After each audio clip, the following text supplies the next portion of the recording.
안녕하세요. 지메입니다. 제가 좀 감기를 좀 많이 걸려서 목소리가 좀 안 좋고 기침을 할 수 있음을 양해 부탁드립니다. 오늘 할 내용은 경매물건 분석 주고 게시판에 있는 입주학고 등기자는 배당 요구를 한 것으로 본다라는 글에 대해서 보도록 하겠습니다. 62평형 아파트입니다. 감정가는 6억이죠. 내용을 보시면 먼저 15층 중에 14층에 위치한 62평형 아파트인데 보다시피 위치가 좋습니다. 이렇게 하이페리온 아파트에서 굉장히 이 위치가 바라보는 위치가 바닷가를 바로 바라볼 수 있는 위치이다 보니까 정남향이고요. 그래서 굉장히 좋은 위치이고요. 감정평가에 올라온 사진인데요. 이건 뭐 들어가서 찍을 수 있는다기보다 감정평가를 할 때 감정평가사 들어가서 확인을 해본 사진입니다. 보다시피 굉장히 위치가 좋습니다. 다리를 바라보는 거죠. 저는 뭐 부산에 살고 있지 않기 때문에 어느 정도 좋을지는 잘 모르겠지만 뭐 좋겠죠, 엄청.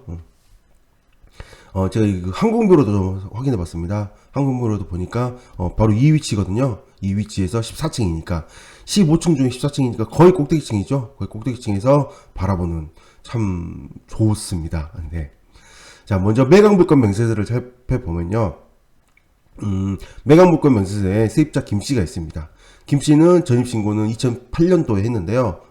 최선순위 설정 일자를 보시면 2010년도 근저당이 설정이 되었습니다. 그러므로 근저당보다 전입신고가 빠르죠. 전입신고가 빠르므로 대항력이 있는 세입자입니다. 자, 여기 특이점은 확정일자는 상당히 늦습니다. 확정일자가 근저당보다 늦죠. 근저당보다. 그래서 배당 순위가 어떻게 될까요? 근저당이 먼저 배당을 받고 그 다음에 세입자 배당이 들어가겠죠. 배당이 된다면요.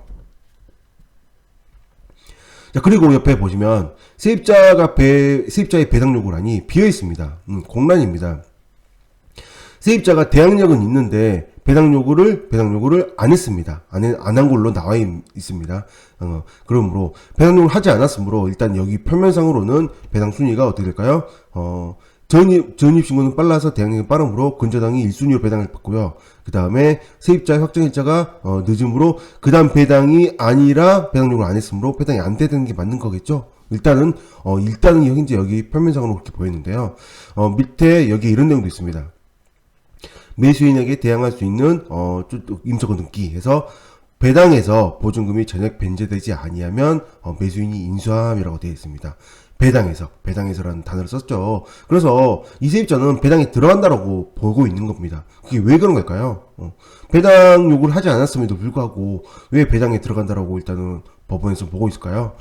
판례를 보면 이런 내용을 알 수가 있습니다. 판례를 보시면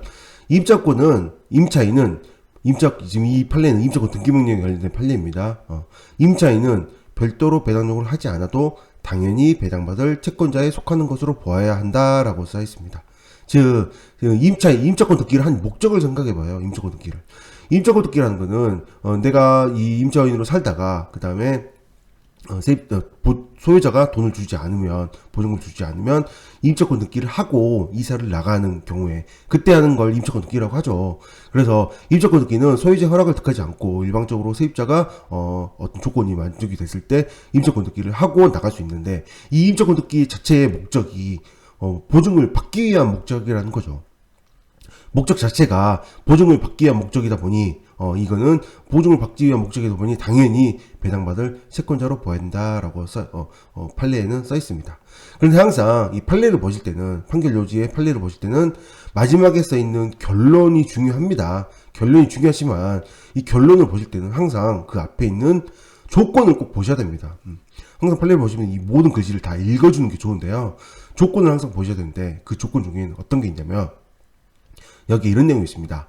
임차권 등기가 첫 경매 개시 결정 등기 전에 등기된 경우라는 언급이 꼭 있는 거죠. 이렇게 내가 만약에 임차권 등기를 이렇게 했습니다. 임차권 등기를 했는데 알고 보니까 경매 개시 결정 등기가 그 이후에 일어났습니다. 그래서 나는 임차권 등기를 했지만 경매가 늘어난지 모르는 상태에서 경매 개시 결정 등기가 되어 있다면 당연히 배당받을 채권자로 봅니다. 그러나 경매 개시 결정 등기가 있는 상태에서 임차권 등기를 했다. 이 이후에 임차권 등기를 했다. 그러면 임차권 등기를 했다는 거는 경매가 들어온 걸 알고 있는 거죠. 알고 있는 상태에서 임차권 등기를 했다는 건 이때는 바로 이 판례에 들어가지 않기 때문에 OX, 즉 임차권 등기를 배당 요구를 할 건지 말 건지 임차권자는 선택을 해야 된다는 거죠.